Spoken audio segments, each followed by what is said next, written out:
Semua sahabat, kawan-kawan, teman, saudara, semua yang sedang di rumah, dimanapun Anda berada, teman-teman berada, yang lagi nonton tayangan ini, semoga dalam keadaan sehat, bahagia, dilancarkan segala usaha, segala tujuan, segala cita-cita, dan segala apa yang sedang dikerjakan, semoga lancar. Nah, Uh, saya John Herianto. Di samping saya sudah ada Bang Alexander GB. Beliau adalah seorang aktor teater di komunitas Berkat Yakin, salah satu komunitas teater yang cukup tua di Provinsi Lampung. Beliau juga nulis cerpen, novel, dan banyak aktivitas lainnya. Nah, pada pertemuan ini kita akan ngobrolin tentang metode keaktoran di komunitas Berkat Yakin. Mungkin kita sapa dulu. Halo Bang. Halo John. Gimana kabarnya? Alhamdulillah baik John. Gimana John kabarnya John? Ya, sehat, bugar. Ya. Nah, mungkin bisa dijelaskan dulu bagaimana Kober itu lahir dan tumbuh hingga hari ini. Kalau sejarah ya, mulanya itu kan Kober didirikan tanggal 26 Mei 2002. Itu ada banyak senior yang sudah mulai lulus dari kampus, dari Universitas Lampung, yang dulunya memang berkegiatan di unit bidang seni di Unila. Apa tuh? Ada tuh nama unit kegiatannya? Unit kegiatan bidang seni PMBS Unila gitu, atau PMBS Unila. Nah dari situ kemudian ada semacam kegelisahan bagaimana kita tetap berkesenian setelah lulus gitu ya. Setelah kita aktif di UKM, di kampus, kemudian kita tetap menghasilkan karya walaupun sudah bukan mahasiswa lagi. Makanya kemudian dibentuklah komunitas Berkat Yakin. Selain bahwa ada banyak keterbatasan di tingkat kampus, kan banyak keterbatasan gitu. Ruang lingkupnya jadi terbatas misalnya begitu, dan jadi eksplorasi estetik dan lain-lain itu jadi sangat minim. Nah karena kegelisahan itu kemudian dibentuklah komunitas Berkat Yakin, karena dia memang formatnya komunitas bukan kelompok atau sanggar, karena memang semangatnya itu di rumah itu, di komunitas Berkat Yakin itu memungkinkan semua bidang seni sebenarnya untuk tumbuh. Jadi mungkin juga karena sejarahnya sama, misalnya di KMBS ada tari, ada musik, ada paduan suara, ada film misalnya dulu, kemudian teater, sastra, sehingga format dari kelompok atau komunitas dipilihnya adalah komunitas gitu.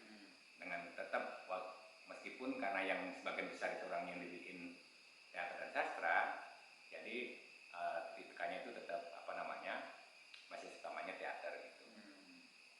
Dan sampai sekarang jadi terus menerus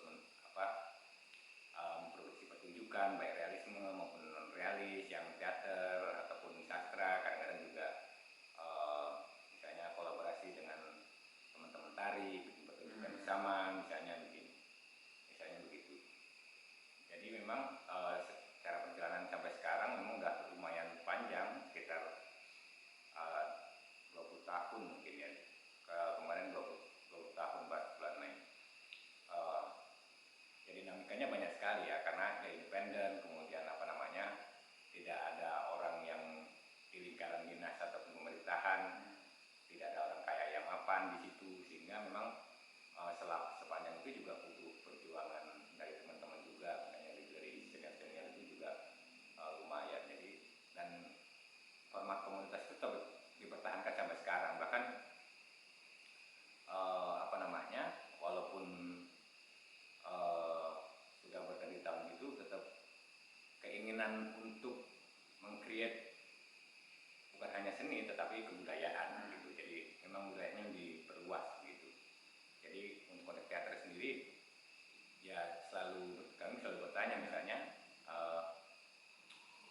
capaian apa yang kami tawarkan untuk konteks teater atau untuk konteks masyarakat sendiri misalnya begitu. Jadi ya, kadang-kadang kan ada double ya, ada double dalam artian capaian gitu, ada tujuan, ada goal yang berbeda misalnya untuk antara kita sharing dengan masyarakat, untuk masyarakat, antara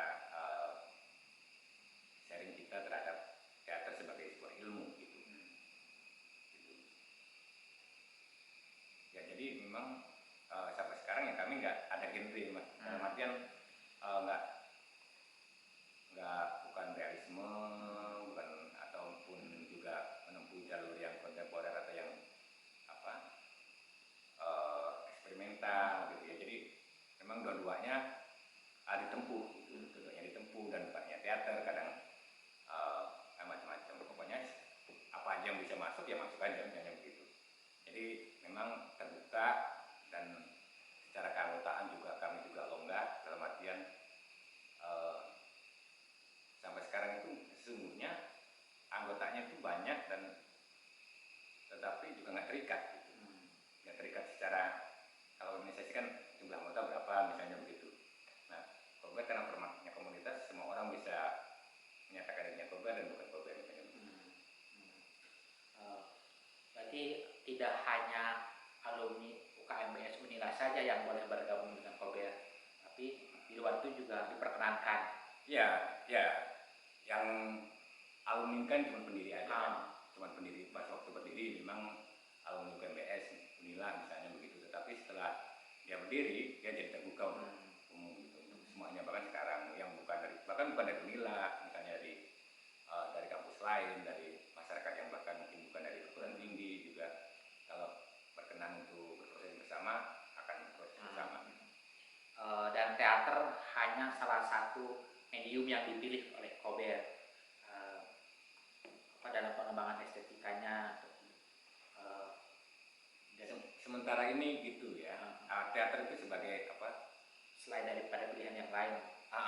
Sesungguhnya di Kober itu kan memungkinkan untuk tumbuh semua jenis seni yang asal ada kreatornya, siapa yang bisa nyanyi musik, siapa misalnya kalau yang sekarang misalnya ada si Habib atau si Daniel, Rio segala macam misalnya, atau nanti yang seni rupa misalnya ada siapa, nah sastranya siapa, dan utamanya memang teater karena teater sebagai seni kolektif itu jadi kami anggap sebagai ruang atau medium yang pas untuk mempertemukan semuanya.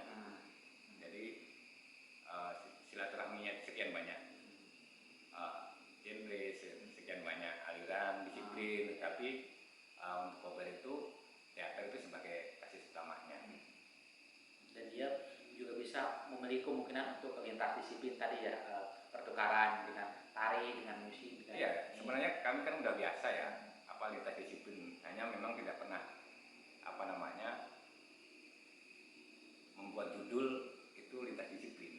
Tetapi model pertunjukan Kober kan biasanya ada tari, ada kesadaran seni rupa misalnya begitu, terus juga unsur musiknya juga sangat lumayan banyak porsi misalnya begitu. Hanya memang kayak di Lampung kan tidak ada profesional yang memilih ya, yang memilih musik atau apa kan profesional, sehingga ya karena sama-sama proses belajar dan lain-lain, atau ada juga pertimbangan yang lain, sehingga kami tetap misalnya ya bikin pertunjukan teater, tetap ya bunyinya tetap bunyi pertunjukan teater misalnya begitu. Nah, saya pernah nonton ini Pilgrim waktu pertunjukan di Sudan Ambu di Bandung. Nah, Bang Bebe selain Pilgrim di Kober ini apa saja yang pernah dipentaskan? Kalau bersama Kober itu ya banyak ya. Hampir sepanjang berdiri. Ya, sejak berdiri mungkin ya. Sejak berdiri sampai mungkin sekarang dan beberapa itu selalu terlibat baik sebagai aktor maupun kadang manajemen ya, produksi. Tapi selalu terlibat. Di Kober itu kan peran itu bisa bergonta-ganti. Yang penting dia harus berkontribusi dengan ketika ada Kober ada produksi, dia harus berkontribusi, apakah dia produksi, apakah sebagai performer, apa sebagai tim, kru misalnya, dan lain-lain. Yang penting dia harus terlibat. Sepanjang itu ya banyak ada ya. Kalau di awal-awal itu kan Inspektur Jenderal, nyanyian angsa misalnya begitu, kemudian ada yang garapan yang ngambil tradisi misalnya dari cerita rakyat misalnya kayak yang rindu, kemudian Wuwe, kemudian itu beberapa naskah sendiri yang bikin Bang Ari misalnya kayak Wuwe, kemudian Pilgrim termasuk Binangan, banyak ya, tapi hampir semua produksi sih terlibat. Hanya memang sebagian besar sebagai aktor gitu. Tapi di beberapa produksi itu sebagai kadang ya kru, kadang ya tim produksi misalnya gitu. Nah, kalau di keaktoran nih biasanya apa saja sih yang dilakukan di Kober ketika seseorang memilih menjadi aktor dari pengalaman Bang Yupe? Ketika berarti kan ini ketika dia berperan sebagai aktor ya, kadang-kadang itu juga bukan pilihan ya. Ditunjuk kan, kadang-kadang begitu kan, kadang-kadang ditunjuk sebagai aktor, kadang juga karena mungkin juga sebuah proses itu kan dinamikanya masing-masing gitu, kebutuhannya masing-masing. Ketika kita berperan sebagai aktor, yang utama adalah latihan perangkat ekspresi gitu, perangkat ekspresi. Tapi sampai sekarang memang kami belum menyebutnya sebagai metode karena itu kan campuran ya, maksudnya ya udah campuran dari sekian banyak pengetahuan. Kadang-kadang kita baca Dostoevsky ini apa sih gitu, kita pelajari kadang tapi juga bukan juga metode Dostoevsky karena kita belum pernah belajar ke sana gitu, tapi hanya semacam tafsir terhadap metode yang diterapkan Dostoevsky gitu, diuji coba. Kemudian misalnya ada silat, ada hal-hal yang sifatnya fisikal, martial art misalnya apa gitu, itu yang dilatih, misalnya latihan ninju, latihan untuk menguatkan tangan, menguatkan perut, menguatkan kaki. Misalnya nanti ada latihan fleksibilitasnya seperti apa, misalnya kalau istilah Dostoevsky ada istilah plastik teknik, ada korporal teknik misalnya gitu. Teori-teori itu kadang-kadang kan kita dapat dari buku atau mungkin beberapa dari internet misalnya begitu, terus kita coba di YouTube terus dilihat, dicoba. Nah, karena dia campuran, ada yang mungkin juga metode-metode latihan yang pernah diajarkan oleh senior-senior yang terdahulu misalnya begitu, dengan pemahaman yang berbeda, makanya dia nggak kami sebut sebagai metode. Tapi mungkin dia kebiasaan berlatih ala Kober mungkin ya. Iya, mungkin pengalaman berproses ya, mengalami sekian banyak. Mungkin metode-metode itu kan kalau Suzuki kan bisa mereka menyebut metode Suzuki gitu, atau Buto, mereka karena punya ada filosofinya, ada dasar pemikiran, kemudian ada tekniknya seperti apa, atau Meyerhold misalnya begitu, mereka punya jenis-jenis latihan tertentu. Nah, di Kober memang ada jenis-jenis latihan tertentu, tetapi itu udah campuran dari mana-mana, jadi dan itu belum dirumuskan secara sistematis. Nah, kira-kira bentuk latihannya seperti apa sih yang hasil campuran dari berbagai literatur itu? Nah, step by stepnya kayak gimana aja misalnya? Ya, misalnya alat ekspresi aktor itu kan apa saja, misalnya kan begitu kan, kita mencoba Vokal, ya misalnya vokal itu apa sih misalnya, yang kita cari, terus yang mempengaruhi vokal apa saja misalnya begitu, yang mempengaruhi vokal apa saja, capaiannya seperti apa. Nah, kemudian kita kan latihan beberapa jenis latihan vokal, beberapa jenis misalnya jenis resonansi suara, pusat-pusat getar di tubuh ini bagaimana saja, apa yang mempengaruhi pernapasan, otot dan lain-lain, perut dan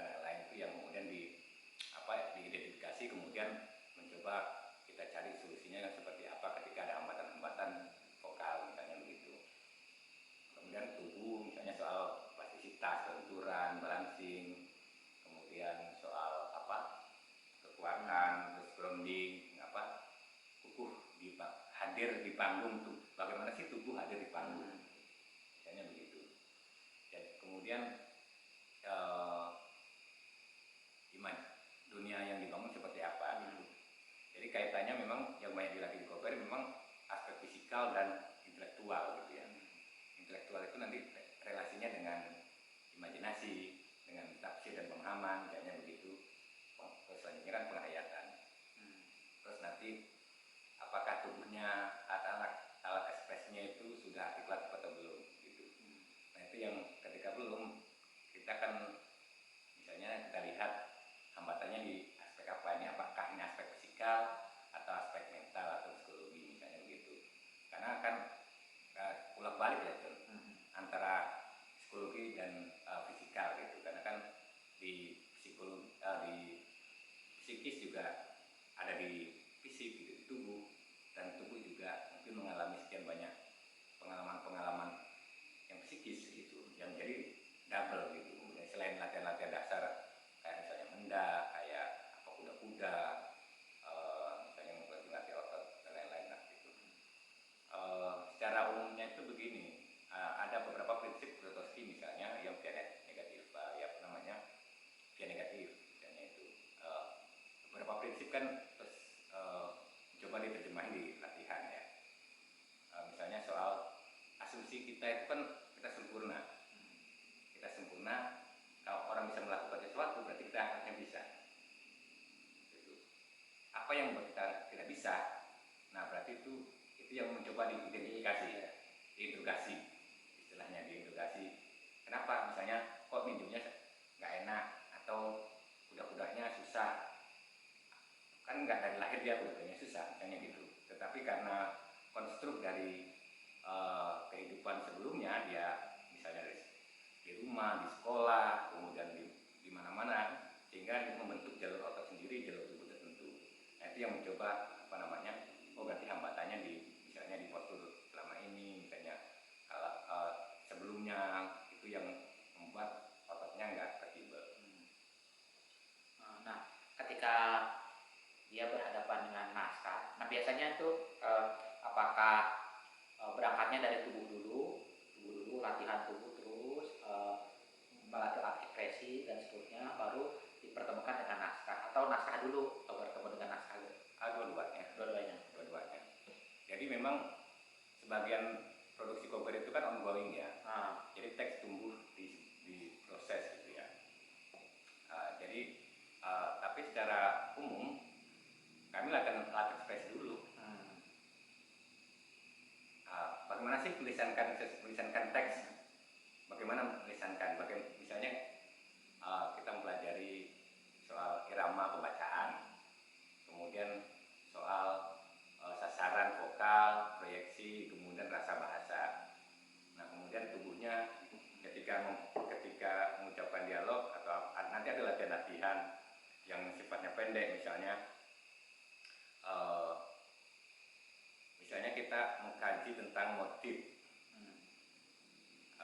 Satu kalimat kita uji, nah tubuhnya gimana dengan satu kalimat itu, terbentuk, terbangun nggak, misalnya begitu. Atau misalnya post stepnya Grotowski misalnya, jadi hanya 4 langkah tetapi diperjelas kisahnya, motifnya, lain-lain. Nah itu sebenarnya alat-alat untuk latihan kalau untuk menguji itu.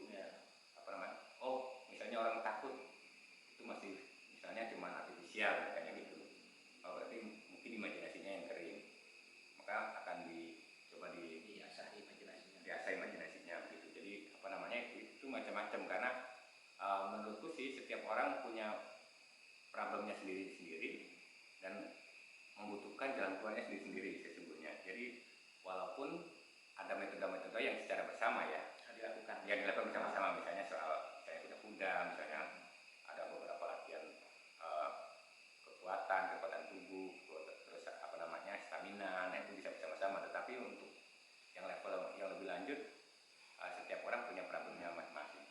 Berarti ketika akan ada pertunjukan, jadi pertama itu yang disiapkan itu adalah si tubuhnya, si aktornya disiapkan sampai dia betul-betul siap. Iya. Nah Terus kalaupun di luar latihan bersama, jadi juga masing-masing dia punya latihan sendiri untuk mengembangkan, menggali kemungkinan atau kekurangan dirinya. Iya, itu sebenarnya yang mengembangkan itu memang lebih pada kesadaran aktor sendiri ya. Pasti ada dorongan-dorongan begitu. Kemudian biasanya juga kami kan di ada wirid-wirid, ada rutin-rutin yang harus dikerjakan oleh setiap orang itu masing-masing. Mereka harus punya kegiatan atau semacam disiplin tertentu yang diterapkan secara personal gitu. Berarti wiridnya itu tiap orang bisa kemungkinan beda. Berdasarkan potensi dan kemungkinan dirinya sejauh mana berkembang. Ya, diterapkannya seperti itu karena kebutuhan setiap orang kan berbeda-beda. Nah, mungkin penanganan yang lebih spesifik begitu akan lebih optimal ya harapannya gitu.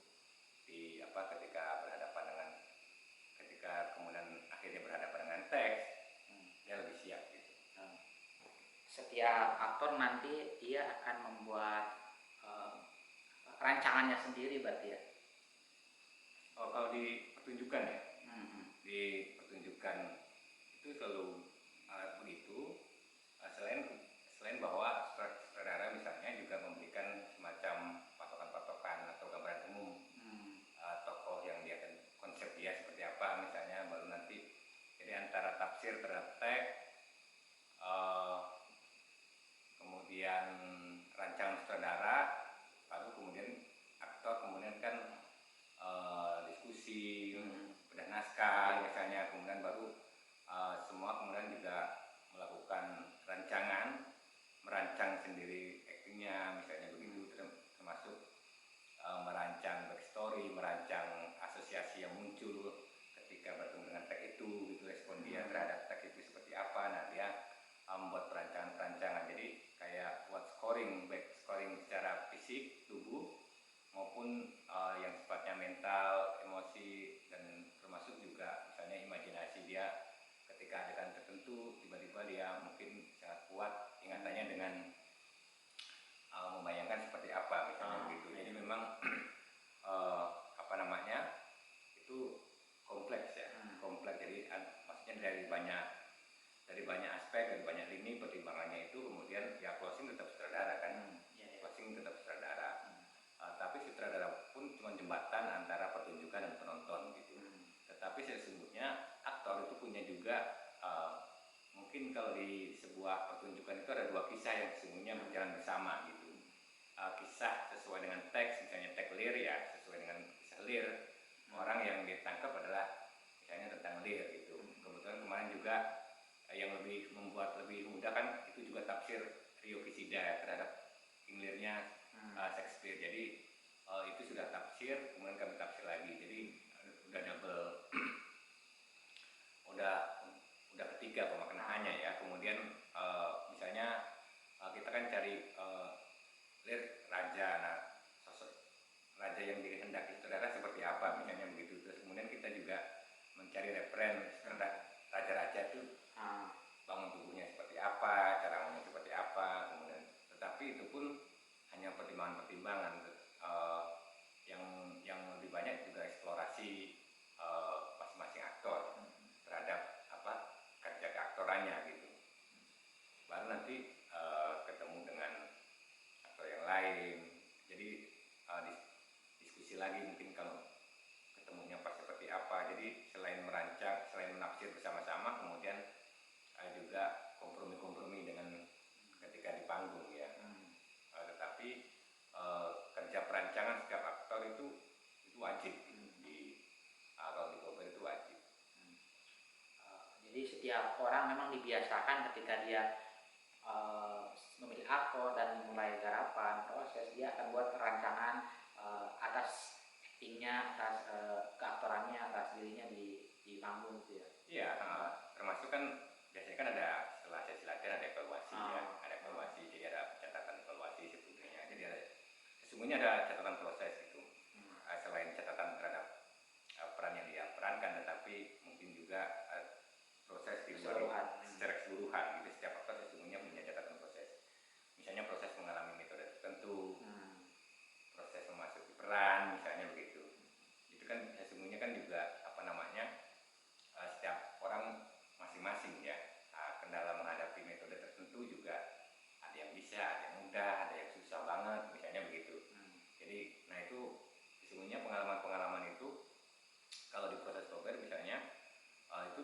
dicatat, dengan baik gitu.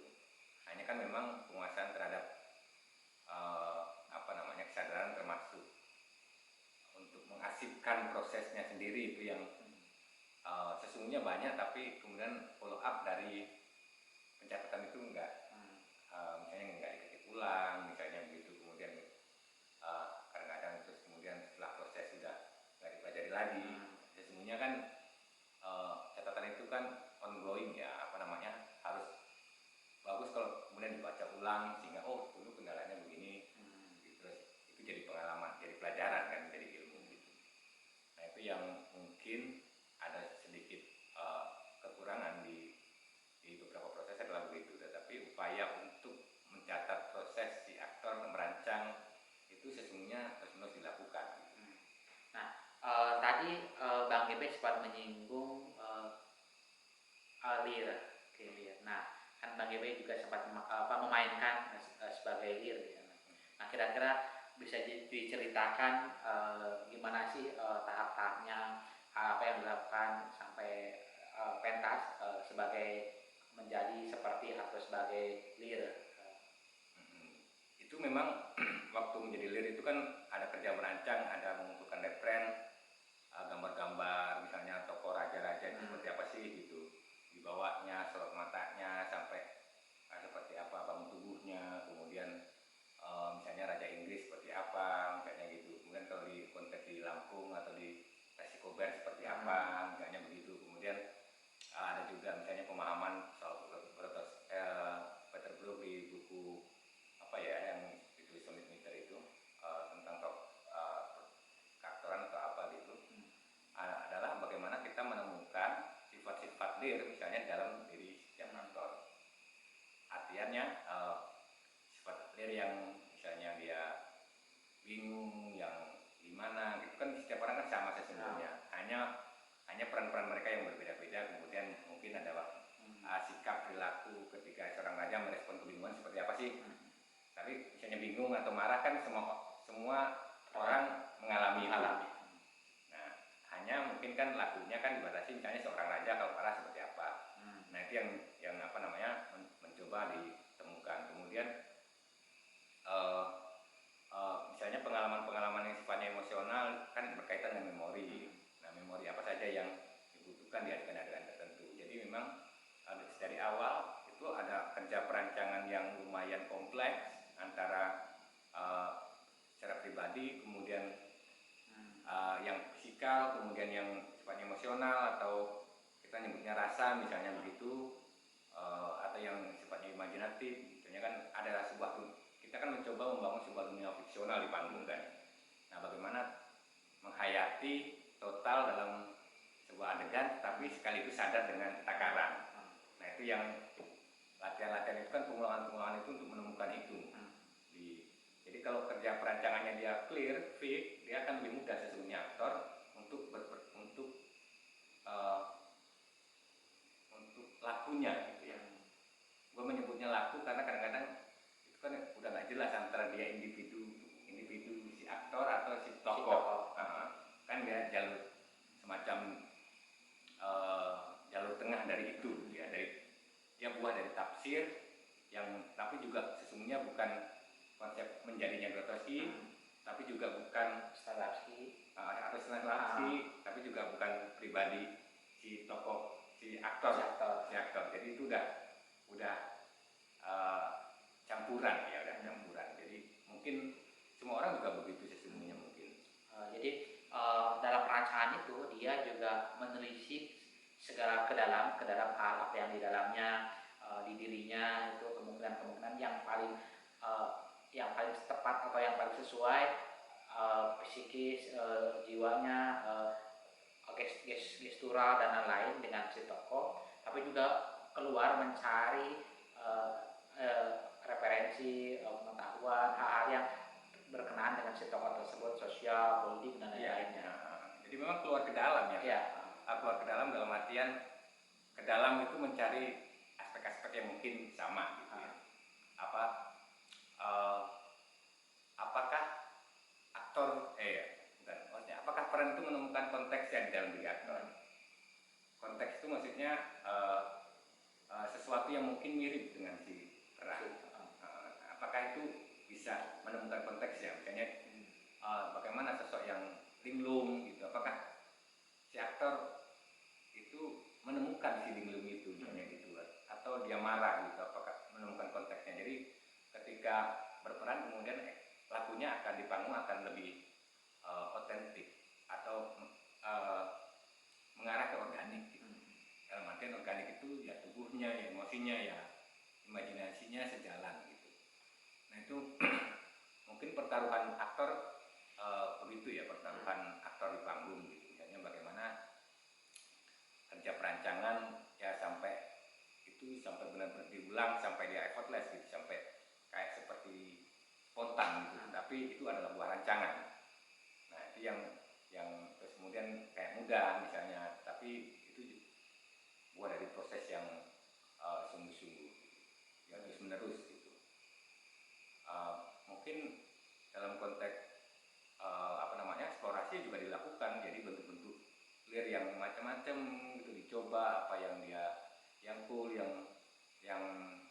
bagian yang cool atau bagian yang dia agak seperti apa. Nah itu kan ada tahap-tahap eksplorasi ya, tahap-tahap eksplorasi. Kemudian setelah tahap eksplorasi, kemudian ketika sudah mulai semakin dekat dengan misalnya jatuh pentas, mungkin itu akan dikurangi, disusun ulang gitu, kemudian ditemukan dengan aktor lain, dengan adegan lain. Nah baru kemudian nanti jadi sebuah bangunan pertunjukan. Nah, berarti tapi juga ketika dia tadi misalnya berada di panggung, dia kan tadi di antara di luar dirinya, tapi dia juga bukanlah sungguh-sungguh menjadi si tokoh itu. Tapi dia adalah yang lain gitu ya, lain yang meskipun serunya adalah sungguh dilakukan sesuai dengan imajinasi dunia fiksi yang dirancang dan dibangunnya. Ya begitu, karena kami punya beranggapan bahwa tidak bisa kita memerankan orang lain kan. Sebagus-bagus apapun kita tetap bukan tokoh itu. Itu kan tokoh imajinatif ya, imajiner ya, tokoh imajiner. Sehingga pada momen tertentu kan dia harus closing dalam artian, oh tokoh itu kan seperti ini, bahkan seperti ini.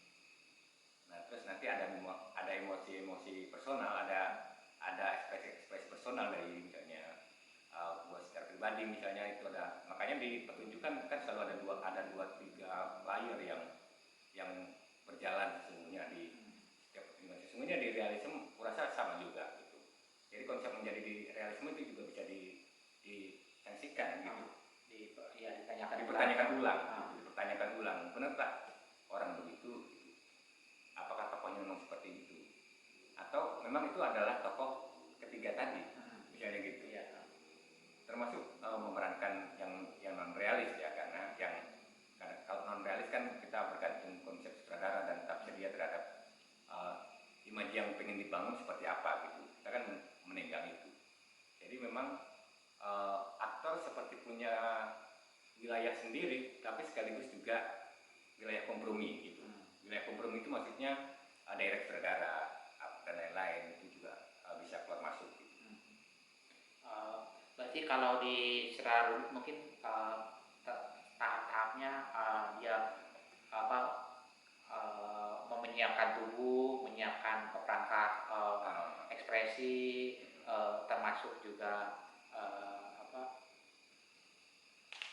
ide bukan ide ya ketika berhadapan mencari referensi, mencari ini eksplorasi, improvisasi, sehingga kemudian jadi utuh di sebuah pertunjukan. Iya, biasanya semua ditempuh ya. Sebisa mungkin semua ditempuh dengan baik gitu. Karena sesungguhnya kan kendala keaktoran di Indonesia itu kan perangkat yang belum siap, aktor ekspresi yang belum bunyi gitu. Terus kemudian memaksakan gitu. Jadi ketika tubuh tegang itu kan buah dari pemaksaan gitu. Tubuh tegang, kaku, lain kering itu kan buah dari pemaksaan, kering gitu, tidak ada imajinasi, berarti dia ada pemaksaan tertentu terhadap dirinya di panggung gitu. Berarti untuk seorang aktor latihannya itu dia terus menerus ya, karena tubuhnya harus senantiasa siap. Iya, ready to move. Ready. Kayak kita kalau mau sprint,